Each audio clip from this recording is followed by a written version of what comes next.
Ask yourselves, why do I do wudu the way I do wudu? Why? If you want to study the Quran and Hadith directly yourself, why don't you first of all begin with the basics? Learn how to do wudu from the Quran, and then learn how to pray your salah from the Quran.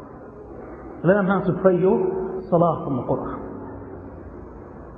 You know, by trying to do that, all you're doing is reinventing the wheel. I met a person once who was the leader of a group of young individuals. Well, not young, but he was the leader of a group of individuals. He was regarded as being their teacher, their leader, etc. And I don't say this in a disrespectful manner because I had a very cordial conversation with him. I said to him, we were discussing salah. And I said to him, well, how do you perform your salah? Well, we were talking about salah. So he explained to me how he performed the salah. He said, well, we do this. So I said, that's strange. 2 years ago, you didn't do that. You were doing something else. So he says, yeah, some new knowledge has come. Some new knowledge has come. So I said, okay, what about this part of salah? He goes, yeah, we used to do this before, we now do this. Okay. So he went through a few different motions and masail of salah that had undergone a change over the past few years. So I asked him a question. I said, how long have you been working? How long have you and your colleagues of the same understanding, how long have you been trying to work on perfecting your salah and therefore developing it in different ways with different motions, different functions, different masail, different methods? She said, for the past 30 years.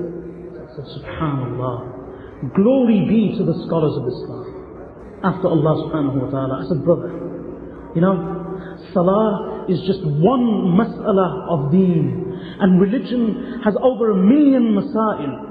I said, subhanallah, why are you torturing yourselves? Over 30 years you still haven't been able to master your salah. You keep on changing the rules of salah, and you haven't even moved on beyond salah. Give thanks to Allah subhanahu wa ta'ala that He enabled the ulama of the past to record and to deposit for us and to store for us a whole set of laws that contain over 1 million masail that deal with every aspect of Islamic life, from personal purity to the politics of the state. Yeah, over 30 years you still haven't been able to sort out your salah. Why, brother? Don't torture yourself. It's simple. Rely on the expertise and the understanding of the ulama of the past. Now, you won't be following them. You won't be following a person. These people have this idea that no, it's haram to follow a person. We have to follow the Quran and Sunnah. We have to follow the Quran and Sunnah. But that's what everybody says. But does anybody really follow the Quran and Sunnah directly? No. Let's say Imam Hussein here, he comes up to me and he says, brother, don't follow the fiqh of Abu Hanifa or the fiqh of Shafi or the fiqh of Malik. Follow the Quran and Sunnah directly. So I said, okay brother, it makes sense. We shouldn't be following men, their opinions. We should be following the Quran and Sunnah directly. So what do I do then? So he pulls out the verse of the Quran and he says, look, this is the verse of the Quran. He pulls out a book of hadith and he says, look, this is what the Prophet ﷺ says. So I said, okay, I should follow this then. Yes. Alhamdulillah, I feel content. I'm following the Quran and I'm following the Sunnah directly. I'm only deluding myself. I'm not. I'm ultimately following him. Because he's told me what the verse is supposed to mean, and he's pointed out one hadith to me from a collection of thousands. So I'm going by what he is saying. So what happens? You divert your following from the likes of Abu Hanifa rahmatullahi alayhi to your friend who used to go to school with you.